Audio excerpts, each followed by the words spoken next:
అమ్మ ఒక 10 రూపాయలు ఐస్ క్రీమ్ కొనుకొచ్చుకుంటా. ఇప్పటికే దగ్గంటే దగ్గు మునిగింది, మళ్ళా ఐస్ క్రీమ్ కావాలంటారేంద్రా బాడుకో.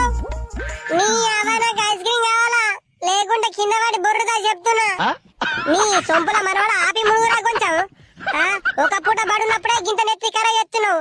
ఏ ఎండాకాలం సెలవులు వస్తే మరి నా నెత్తి ఉంచుతావో మరి ఊడగొడతావో.